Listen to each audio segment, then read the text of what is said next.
Hey cats, this is Rich. Happy Monday. Okay, as you guys know, this is being recorded on Friday. Here's the big thing that's going on right now. The liberation of Iran. The U.S. is building up a lot of military presence in the Middle East. They today announced to get all of their non-essential personnel out of Israel because they're afraid that Lebanon is going to join with Iran against Israel if, God forbid, something happens. This is a big story. I mean, this is going to affect oil prices. This is going to affect all sorts of different things. We don't really know what the effect on interest rates are going to be, but we do know that there is the potential for an awful lot of disruption. And the way that the military buildup in the Middle East is going, the way that Iran is being extremely provocative, it just makes it seem like it's a matter of time before the liberation of the Iranian people from their hostage taker for the last 47 years. So right now, we got to pray for the people of Iran and pray that, things happen in a good and revealed way.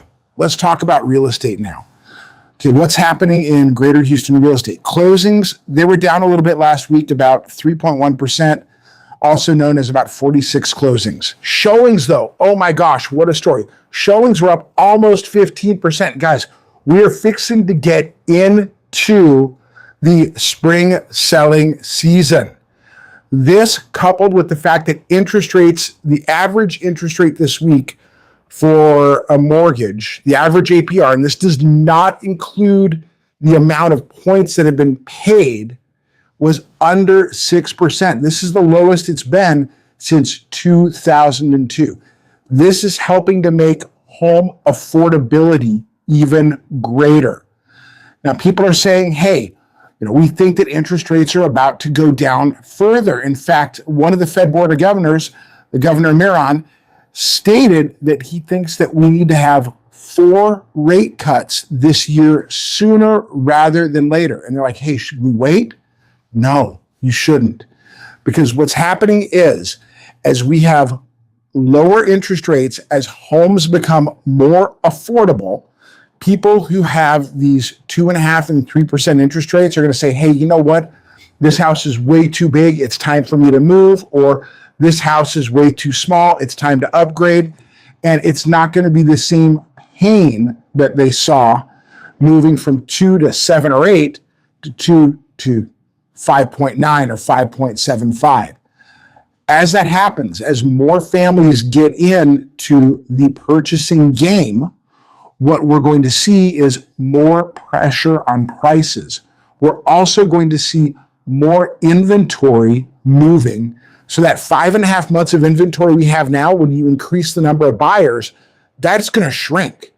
Now, on the flip side, when you've got more sellers because they've become buyers as well, that may help supplement inventory, but lower rates are going to show higher prices and more competition. Remember, you can negotiate the price of your home until the option period is over or the day of closing. Got to talk to your realtor about that. But you cannot negotiate it after the sale is purchased, after the sale is completed. If you are owning a home and you've got a mortgage, you can refinance when rates go down. So try to make the gain by buying before prices increase and then refinance when the rates make sense.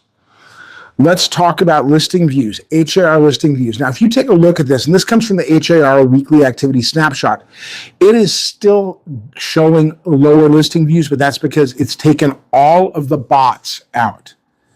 Now, some cool things, new listings up almost 12%. Pending listings down just about 10%. That does seem to be in line with where we were last year. Off-market listings, though, that's a really big number. Those went up almost or over 17% this last week. What could that be? That could be people who are taking the property off the market to either repair it, upgrade it. They want to maybe wait a few weeks and see what's going to happen. Not exactly certain, but we are seeing some inventory that is being pulled off the market. Let's talk now about what's going on in the mortgage markets. we had a lot of news. The producer price index, that number, it's one of the big numbers that the Fed looks at. That showed headline inflation rose 0.5%, which is more than the 0.3% that was expected. It still declined year over year, and it is under 3%. If you take a look at the core, which takes out energy and food prices, that number went way higher. And right now it's at 3.6% instead of the 3.3 that they were expecting. Employment's a big thing. We've talked about the Bureau of Labor Statistics report, or the BS labor report. And they use this model called the birth death model, where they look at 670,000 small businesses around the country, and they use that to extrapolate what's going on for the rest of these businesses. And one of the things that I want to point out with that birth death model is that it's way wrong. And what do I mean by it's way wrong? What happens is they're plugging in their extrapolation. So in April, May, and June of last year, that birth death model added 74,000 jobs. Today's report shows the actual figure. They were only off by a little bit over 400,000. It was minus 321,000 jobs. That's a huge swing from 74,000 to minus 321,000. This is one of the reasons why our interest rates are still higher and why the Fed has been so reluctant to drop rates, because they're using these antiquated sampling models and over extrapolating bad data. The other thing, we're taking a look at jobless claims once again, and jobless claims, we're seeing they rose for the first time. Jobless claims rose 4,000. Now, this is not a normal time where we see that. We normally would see them be kind of steady. So this is showing that these layoffs, the WARN notices that we talked about back in November, these are affecting the job markets. We see that there are more people looking for jobs, and there are more people looking for jobs longer. They're actually falling off the unemployment rolls, and there's just more continuing claims as well. One other thing I want to talk about is apartment rents. So year over year, apartment rents are up. They're not up as high as they normally are.